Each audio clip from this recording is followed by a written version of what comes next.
Welcome to ROL Radio.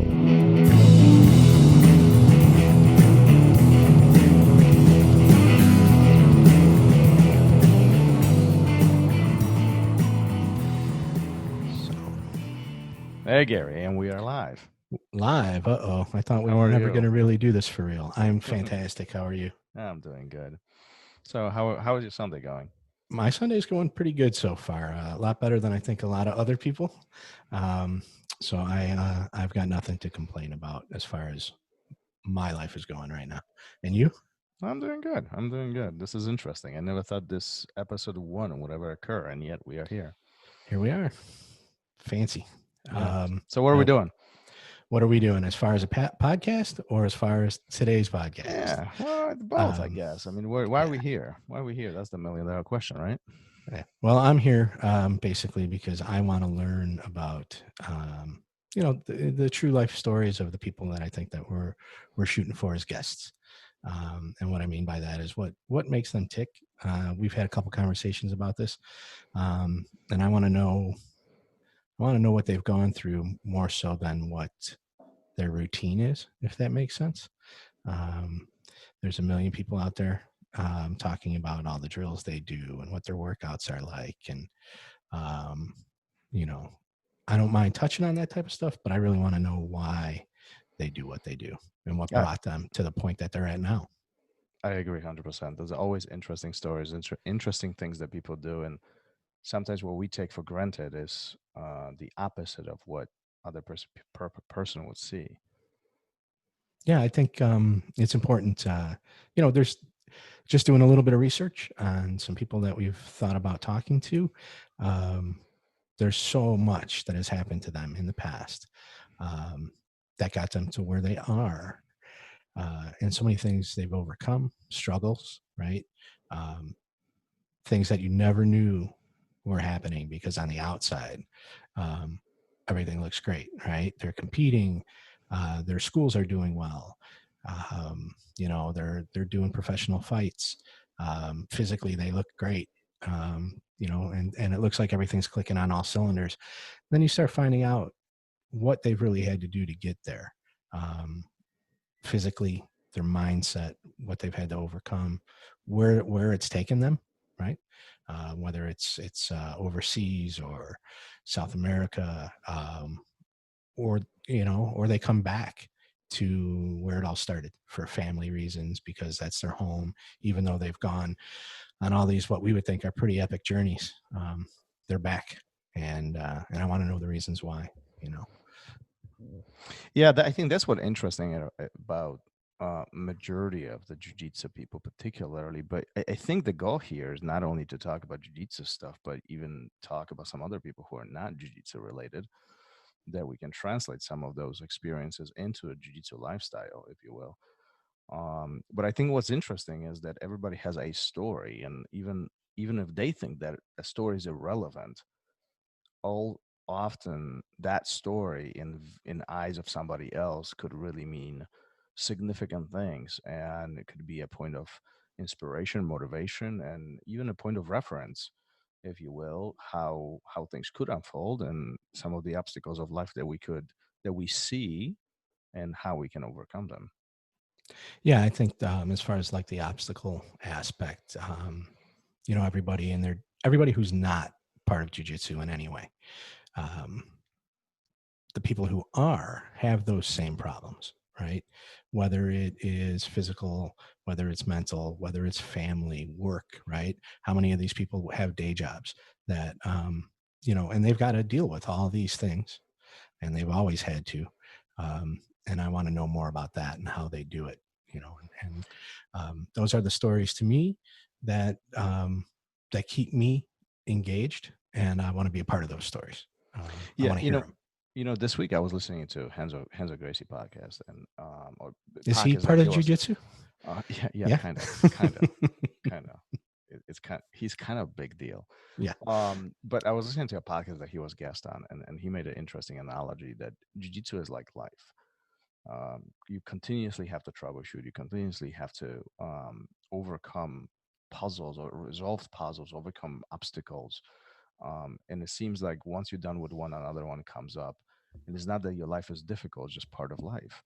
And jiu-jitsu in very similar fashion is the same in the same way. That's why they're so, in my opinion at least, that's why they so interconnect. And a lot of people use jiu-jitsu to solve life and use life to solve jiu-jitsu and so on. And this journey is so long and so ongoing. It's difficult to check out, if you will, or check in, check out. It's more of an ongoing process.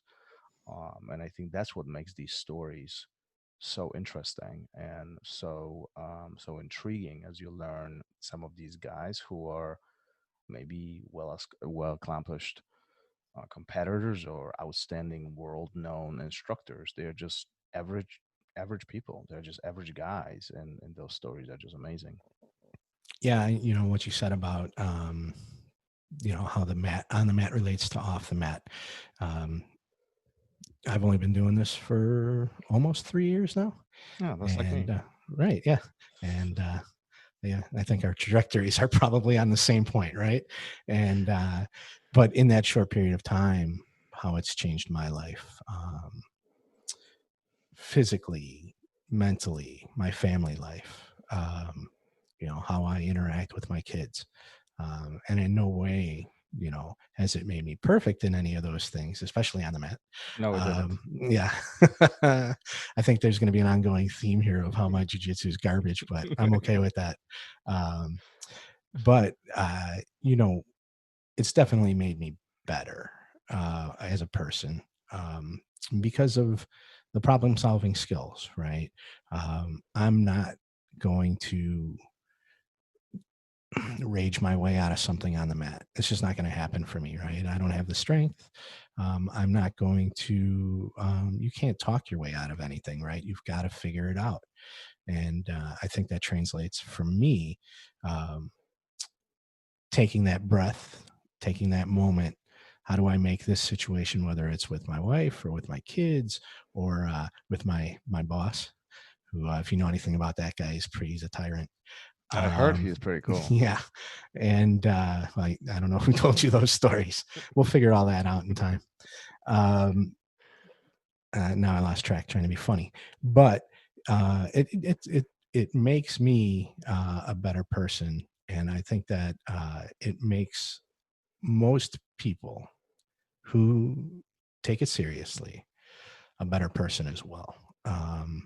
And just from listening to other podcasts, watching videos on people who um, have been in it for a long time, um, you can see that I think without it, that their lives would have turned out much, much different, and not necessarily in a bad way, but definitely different, Yeah, so I'll turn this around the whole thing and kind of ask you a question here. How has your life changed fundamentally from the day one? So let's go back to the first day when you stepped on the mat to the last time you stepped on the mat. What has changed? Um, well, When was the first time? That's everything. one. First time, January 2017, January 21st. Do you remember the first day? Oh yeah, for sure. Yeah, I remember walking in. I remember being, so people who don't know me, I didn't start jujitsu until I was 46 years old, and trying something new like this at that age for me was nervous. I was nervous. I think most people are, right? But I came to a school that had a very welcoming environment and was put at ease right away. Um, had a great training partner, fantastic training partner who, you know, from that day has taken me under his wing. And because of those experiences, I signed up, I kept going, and everything has changed since then. I no longer have the day job that I had that I hated. I don't have the commute that I had because I took the chance to do something different. And once I accomplished that, it made it easier in a lot of ways to take those chances in other aspects of my life. Um, so even though maybe the philosophy of jujitsu and its chess, human chess, and all that stuff, maybe that isn't really what was going on. But taking that chance that first time made me able to take chances in other aspects of my life. And I think I'm much better off for it. I drive home at night to a much happier place than I did 4 years ago, for sure. And then now I'm still here. I'm working at the academy that I go to, and I am coaching kids, which I never thought, I was going to do, because I didn't have, I started Jiu Jitsu later in life, and I had kids a little bit later in life. Most people start that stuff around 30. I waited till I was in my 40s. And, so it's changed everything. And the last day I was on the mat, kind of the same as the first, still getting smashed, had a couple successful moments, but, it's just something that you got to keep doing. Right. So I'm here and I'm going to keep doing it. Yeah, I think that's the important part to remember when it comes to jiu-jitsu is the fundamental concept of continuous learning. It never ends. The journey continues, and continue troubleshooting everything that comes at you.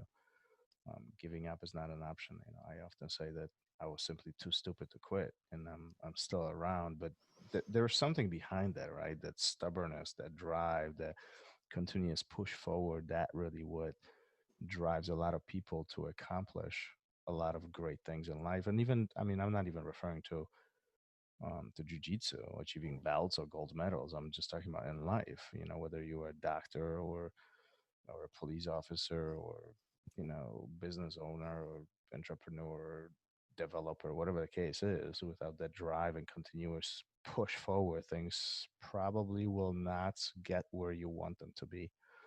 So a lot of those references, but I want to dig into that, to your story, maybe in another episode, because I do find that story. I personally know your story, but I do find that story very interesting, and I think we should revisit that deeper on a different time. What do you think about that?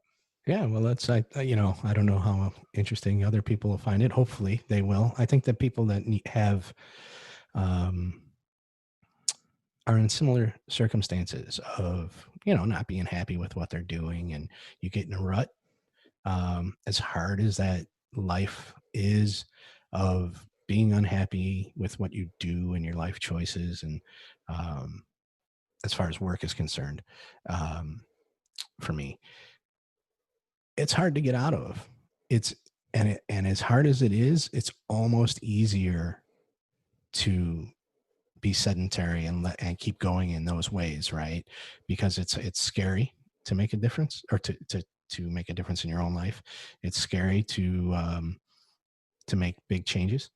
But hopefully, if there's anybody out there who listens to any of this, they'll be able to say, if that if that dude who's 46 can do it at that age, maybe it's going to be a lot easier for me at 26, 36, 56, whatever. So yeah, if in any way it can help anybody, I'm all for spilling my guts.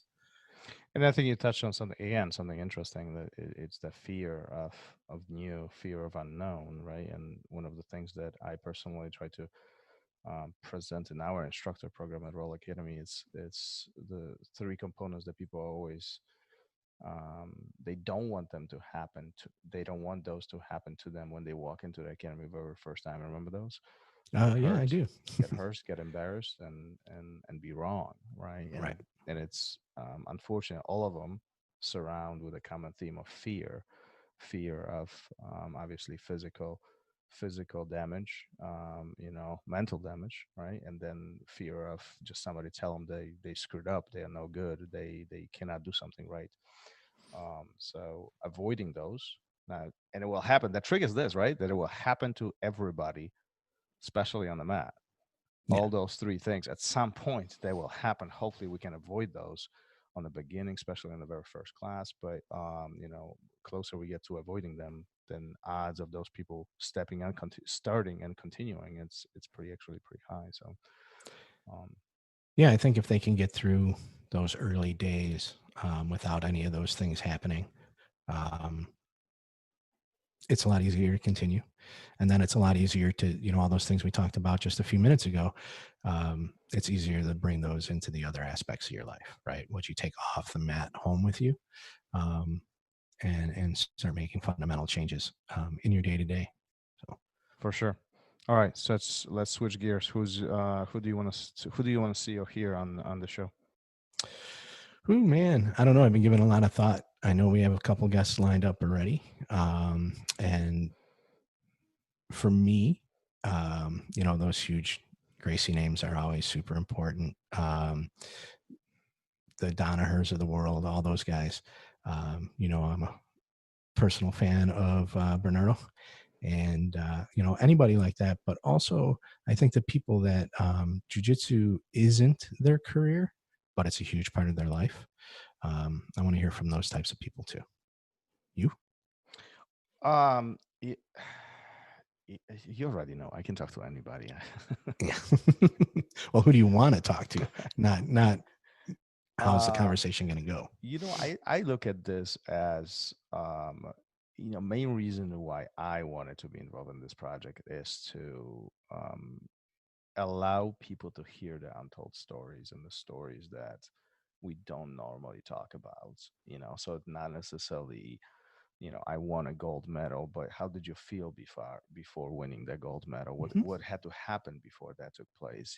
I went through these obstacles of life and I achieved this goal. And those are the stories that I want to hear. So I think time will show exactly who is going to be on the show. But I would encourage everybody, whoever's listening to this, if you know a good story, if you know somebody who has a good story, or maybe you have a good story, reach out to us because we want to talk to you. And sometimes the least significant story that feels the least significant is actually some of those more important ones, or the ones that would be really really cool to hear. Yeah, for sure. I know. You know, look at somebody like Andre Gallo. Watching something of his, when his first tournament as a black belt, the week leading up to that tournament, if I have my timeline right about all that, is to me more intriguing than the tournament itself. And if people want to find out about that, do a little research. But what people go through to get to that medal, to getting their arm raised, like we said in the beginning, is much more intriguing to me than the actual 5 minutes on the mat, or what happens when the cage door closes, because we've seen that, right? That's available for us to see. The stuff that came before it isn't. And when you hear those stories, I think it makes a bigger impression as to what did happen in those 5 minutes or when that cage door closed. Absolutely. And that really what creates the story, right? The match might be the result, but there's so much more Yeah, it's always the journey, right? Mhm. It's the journey. It's not the destination. Exactly. That's a good So one. Oh, I'll is use it? that one. I made it up Man. myself. You've never heard that Man. before. It Man. all came right out of here. Wow. Yep. So look at that. I impressed you on the very first episode. So, um, so let's do it. Let's get some people on here. Let's have some fun with it. You know me. I'm going to try and keep it lighthearted and, keep the story going. And we'll see if there's anything you can add to it. Great. Setting low expectations for me. Well, I think if you set the bar low, you're never disappointed, right? Oh, That's another gem. Is that what we're going for? Yes, that's another gem from right up here. You can write that one down too. This show is set for success. Oh boy. All right. Well, so we have a couple guests already lined up. That's coming down the pipe. We'll continue. We'll continue putting those on. And again, if you guys know anybody who you want to hear on the show and include stories, we are here. And well, let's wrap this up, Gary. What do you think? Yeah. Okay. A quick one today. When we do the interviews, they'll be longer, and hopefully, we're going to have a really good opportunity to get some stories out there. So appreciate it. Yeah. Contact us if you know anybody who you think, or if it's you yourself, can contribute. We want to hear from you. Hey, Gary, before we wrap Yes. up, in one sentence, what does Jiu Jitsu mean to you? Thanks for putting me on the spot. There, Mm, that's it exactly. right there. It puts you on the spot. Boom. I love it. There, I'm That's done. good. That's All good. right. All right, signing out. All right. Peace. Peace. Thank you for listening to RŌL Radio. Check out all future episodes on our website and all major podcast platforms. Take care.